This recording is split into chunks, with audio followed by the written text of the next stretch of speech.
প্রিয় ছাত্রছাত্রী, আজকে আমরা দেখো হাজির হয়ে গেছি প্রশ্ন উত্তর নিয়ে অঙ্কের। দেখো প্রশ্ন উত্তরের প্র্যাকটিস করা হবে আজকে। কিভাবে প্রশ্নের উত্তরগুলা তোমরা লিখবে সেটাই আমি বুঝিয়ে দিচ্ছি। প্রথমে দেখো প্রশ্নপত্র পাওয়ার পর তোমরা দেখবে নাম কোথায় লিখতে হয়। এই যে এরকম জায়গায় নাম লিখবে তোমরা, এখানে রোল নাম্বার লিখবে, এখানে ক্লাস লিখবে, এখানে সেকশন লিখবে। তারপর প্রশ্নগুলো এক এক করে প্রত্যেকটা প্রশ্ন তোমরা ভালোভাবে পড়ে নেবে।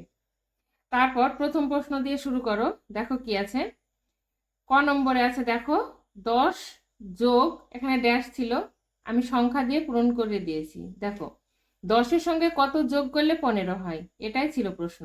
এখানে 10-এর সঙ্গে 5 যোগ করলে 15 হয়। তারপরের খ নম্বরে এসো, দেখো এখানে আছে 10 বিয়োগ 0 সমান 10। 10-এর থেকে 0 বিয়োগ করলে তবেই 10 পাওয়া যায়। তারপর গ নম্বরে এসো, এক অঙ্কের বৃহত্তম সংখ্যা হলো কত? 9। তারপর ঘ, 0 একটি কি? প্রশ্ন ছিল 0 একটি, এখানে ড্যাশ ছিল, তাহলে 0 একটি কি হবে? অঙ্ক। তারপর দেখো উঙ, 99 এর আগের সংখ্যা হলো কত সেটা তোমাকে লিখতে হবে। দেখো আমি এখানে লিখে দিয়েছি, 99 এর আগের সংখ্যা হলো 98। চ নম্বরে দেখো দুটি বিজোড় সংখ্যার যোগফল কত সেই সংখ্যাটা তোমাকে এই ঘরে লিখতে হবে। এখানে দেখো আমি রাফে করে তোমাদের বুঝিয়ে দিয়েছি। 3 আর 3 তার সঙ্গে 5 যোগ করলে আমরা 8 পেলাম। 3ও বিজোড় সংখ্যা, 5ও বিজোড় সংখ্যা। এখানে বলা হয়েছে দুটি বিজোড় সংখ্যার যোগফল। তাহলে দুটি বিজোড় সংখ্যার যোগফল কত হলো? 8। এখানে আমরা 8 লিখেছি। তারপরে দেখো সোমবার থেকে রবিবার মোট 7 দিন। সোমবার থেকে রবিবার কত দিন হয়? 7 দিন হয়। তারপরে দেখো এখানে আগে একটি ড্যাশ ছিল, তারপর ঘন্টায় একদিন, তার মানে কত ঘন্টায় একদিন? 24 ঘন্টায় একদিন, আমরা সেটা জানি, দেখো লিখে দিয়েছি। তারপরের প্রশ্ন এসো, প্রথম 3টে স্বাভাবিক সংখ্যার যোগফল। প্রশ্নটা ভালো করে বুঝবে, প্রথম 3টে স্বাভাবিক সংখ্যার যোগফল এখানে লিখতে হবে। তাহলে আমি দেখো রাফে তোমাদের করিয়ে দেখিয়ে দিয়েছি। প্রথমে 1 2 3, এই সংখ্যা 3টিকে যোগ করলে হয় 6, তাই উত্তরটা এখানে বসে গেল 6। তারপরের প্রশ্ন প্রথমেই ড্যাশ, তারপরে দেখো বাংলা বছরের প্রথম ঋতু ধরা হয়। বাংলা বছরের প্রথম ঋতু ধরা হয় কোনটাকে? গ্রীষ্মকালকে। এখানে লেখা আছে গ্রীষ্মকাল। তারপরে দেখো 99 যোগ ড্যাশ সমান 100। 99-এর সঙ্গে কত যোগ করলে 100 পাওয়া যায়? 1 যোগ করলে, এই ড্যাশে 1 লিখে দিলাম। তারপরে দেখো 38 বিয়োগ ড্যাশ ছিল সমান চিহ্ন 8। তাহলে 38 থেকে কত বিয়োগ করলে আমরা 8 পাবো? 30 বাদ দিলে। তারপরে দেখো এক অঙ্কের ক্ষুদ্রতম সংখ্যা হলো কত? এক অঙ্কের ক্ষুদ্রতম সংখ্যা 1, দেখো এখানে লিখেছি 1।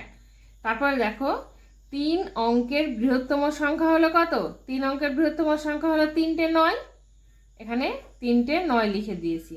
তারপর দেখো 124 সংখ্যাটিতে 2 এর স্থানীয় মান ও প্রকৃত মানের যোগফল। 124 সংখ্যাটিতে 2 এর স্থানীয় মান কত? 2 আর 0 দিয়ে কত হলো? 20। এবার 2 এর প্রকৃত মান কত? 2। তাহলে 20-র সঙ্গে 2 যোগ করে আমি পেলাম 22। এখানে তাহলে স্থানীয় মান ও প্রকৃত মানের যোগফল কত হলো? 22। এই যে এটা এখানে তোমরা লিখে দিতে পারো 22। তারপরে দেখো এককের অঙ্ক এবং দশকের অঙ্ক একই এরূপ 2 অঙ্কের সংখ্যা। এককের অঙ্ক এবং দশকের অঙ্ক অঙ্ক একই এইরূপ 2 অঙ্কের সংখ্যা লিখতে বলা হয়েছে। তাহলে একই যে সংখ্যা বের করতে হবে, সেটা কিভাবে বের করবো আমরা?